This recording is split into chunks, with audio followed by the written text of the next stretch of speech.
14 Scary and incredible facts about 9/11.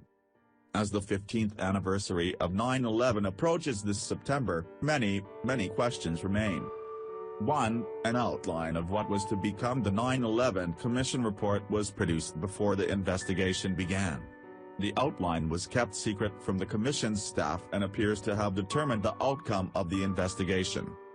2. The 9/11 Commission claimed 63 times in its report that it could find no evidence related to important aspects of the crimes. 3. One person, Shayna Steiger, issued 12 visas to the alleged hijackers in Saudi Arabia. Steiger issued some of the visas without interviewing the applicants and fought with another employee at the embassy who tried to prevent her lax approach. 4. Before 9/11, the nation's leading counter-terrorism expert repeatedly notified his friends in the United Arab Emirates of top-secret U.S. plans to capture Osama bin Laden. These treasonous leaks prevented bin Laden's capture on at least 2 separate occasions. 5. Former National Security Advisor Sandy Berger was caught stealing documents from the National Archives that had been requested by the 9/11 Commission. The Commission had previously been denied access to the documents, but the White House reluctantly agreed to turn them over just as Berger was trying to steal them. 6. The official story of the failed air defenses on September 11 was changed several times and, in the end, paradoxically exonerated the military by saying that the military had lied many times about its response. The man who was behind several of the changing accounts was a specialist in political warfare, that is propaganda.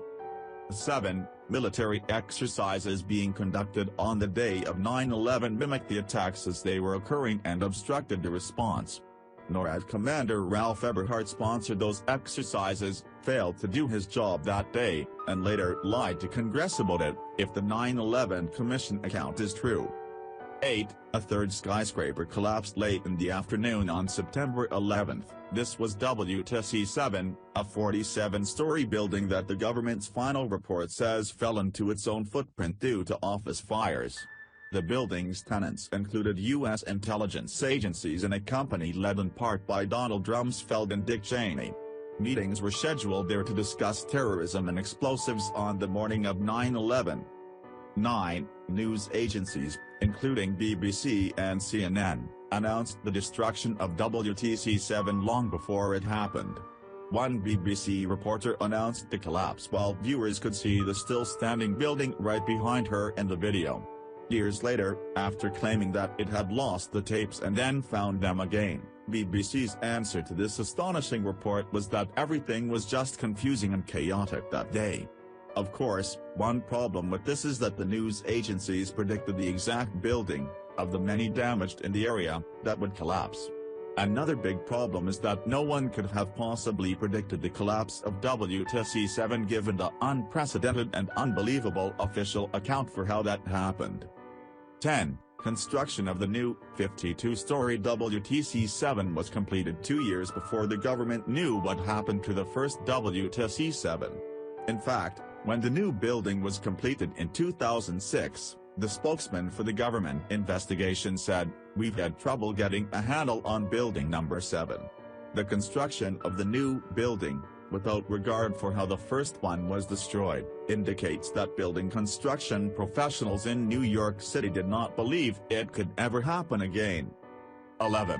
Ultimately, building construction codes were not changed as a result of the root causes cited by the National Institute for Standards and Technology for destruction of the World Trade Center, WTC, buildings. This fact shows that the international building construction community does not believe that the WTC buildings were destroyed as stated in the official account. 12. AMEC, the company that just finished rebuilding the exact spot where Flight 77 was said to hit, was put in charge of cleanup at the WTC and the Pentagon.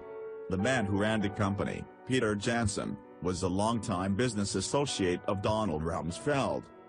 13. The response of the U.S. Secret Service to the 9/11 attacks suggests foreknowledge of the events and that the agency failed to protect the president from the obvious danger posed by terrorists. 14. The U.S. Securities and Exchange Commission notified the FBI of suspected 9/11 insider trading transactions. That evidence was ignored and the suspects were not even questioned by the FBI or the 9/11 Commission. There are, of course, many more incredible facts about 9/11 that continue to be ignored by authorities and much of the media. Let's hope that the next major terrorist attack results in legitimate reporting and unified calls for truth before 14 years have passed.